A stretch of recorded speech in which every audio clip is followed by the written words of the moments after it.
For nearly 4 decades, I have dedicated my career as a contractor specializing in the repair and preservation of adobe homes in Tucson, Arizona, and the surrounding area. Unlike adobe home builders, my focus lies in restoring and maintaining these unique dwellings rather than building new ones. This important distinction grants me a valuable perspective on vital information that any prospective adobe homeowner should know before making a purchase. It is important to highlight that my expertise lies in addressing the challenges faced by aging adobe homes and determining the reasons behind their deterioration rather than constructing them from scratch.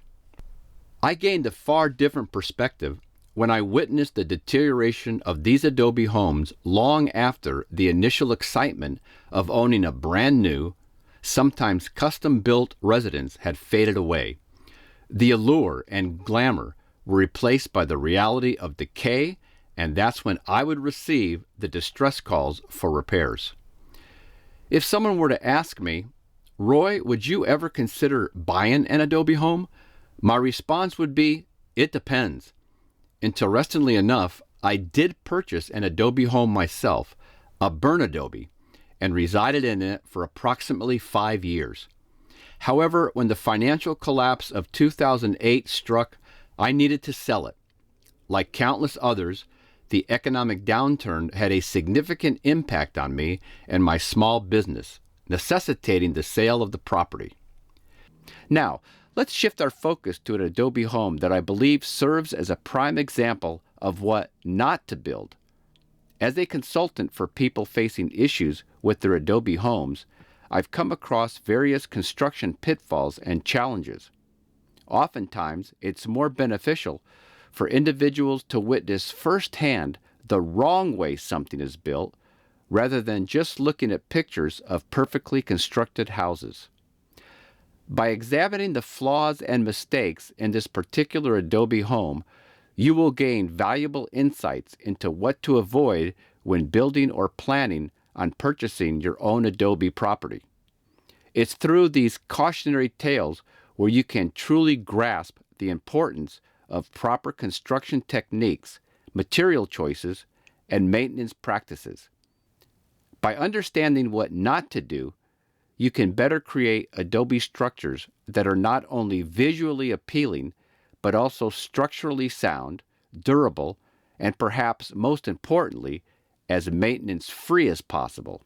In June of 2022, I received a call from Joanna, living in Ridgway, Colorado, who was renting a room from Dave, the owner of a 3,600 square foot mud adobe home built at an elevation of approximately 9,000 feet. Joanna has done a fair amount of maintenance on this home because of its many problems. One of the areas giving her and Dave regular headaches is from a room known as the igloo, which is also Joanna's bedroom. I scheduled a phone consultation with both Dave and Joanna to discuss the issues with the house and to strategize a plan for making the needed repairs. When discussing strategies to repair deteriorating adobe homes, I emphasize an important point to all my clients.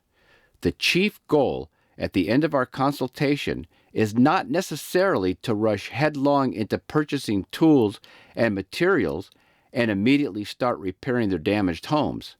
It's crucial to avoid putting the proverbial cart before the horse.